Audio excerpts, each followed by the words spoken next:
Operasyon naman ng MRT-7 magsisimula na sa 2027 ayon kay Transportation Secretary Vince Dizon. Detalye na balita mula kay Val Gonzalez sa RH5. Val, good morning. Good morning, Kuya Angel. Masasakyan na ng publiko ang MRT-7 na nag-uugnay sa San Jose del Monte City sa Bulacan at Metro Manila bago matapos ang termino ni Pangulong Ferdinand Bongbong Marcos Jr. Ito ang inihayag ni Transportation Secretary Vince Dizon. Kasunod ng isinagawa nitong inspeksyon sa rail line at depot sa Quirino Highway, Quezon City, Batasan Station at iba pang pasilidad ng isang dekada ng ginagawang MRT-7. Kumpiyansa si Kalihim Dizon na pagsapit ng taong 2027 ay aarangkada na sa wakas ang operasyon ng 22 kilometrong MRT-7 project. Ang mas malinaw na ngayon na train operational schedule ay bilang pagtalima sa utos ni PBBM na bilisan ang proyekto para mabigyang ginhawang biyahe ng mga commuter at magkaroon ng mas mahabang oras para sa kanilang pamilya. Kasabay nito ay pinamamadali na rin ni Secretary Dizon ang konstruksyon ng common station na magkukonekta sa MRT-7, MRT-3 at LRT-1.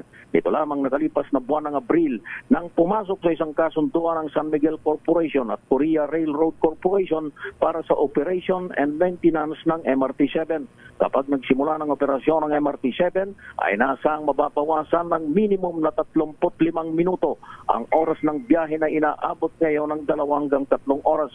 Sa pagtaya ng DOTR, mahigit 300,000 pasahero araw-araw ang mapagsisilbihan at may sasakay ng MRT-7. Ako si Val Gonzalez, DZRH, una sa Pilipinas, una sa Pilipino. Oo nga, ang tagal na niyan, Val, ano ha? Sa wakas, 2027 pa pala, ano ha? 2025 pa. So mga 2 years pa from now. Kuya Angel, alam mo ba, nung pasinayaan, yung unang palang ibinaon dyan sa may bahagi ng Quezon Memorial Circle, dahil may istasyon dyan, kinover ko pa, Kuya Angel, last quarter ng taong 2020, ng taong 2015. Kita mo naman, oo. Di ba naka-ano ka pa nun? Diaper ka pa lang yata nun, na nagko-cover kang gano'n, ano ha?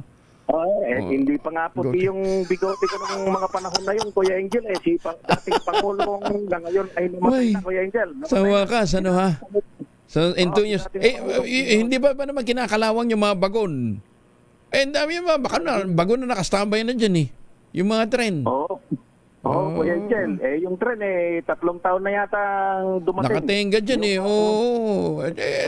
Matakin mo yung perwisyong dinudulot niyan sa traffic, di ba? Every time na dumadaan ka sa may Commonwealth, nakikita mo yung pero mabagal talaga yung construction, ano?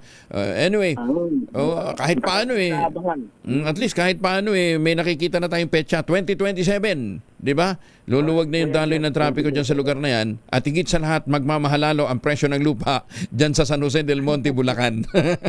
Ay, sinabi mo pa, Kuya Angel, napakaraming ngayong itinatayong mga condominium, napakaraming mga itinatayong mga subdivision dyan sa bahagi ng San Jose del Monte City, dyan sa lalawigan ng Bulacan. Val Gonzalez, back to you, Kuya Angel. Maraming salamat.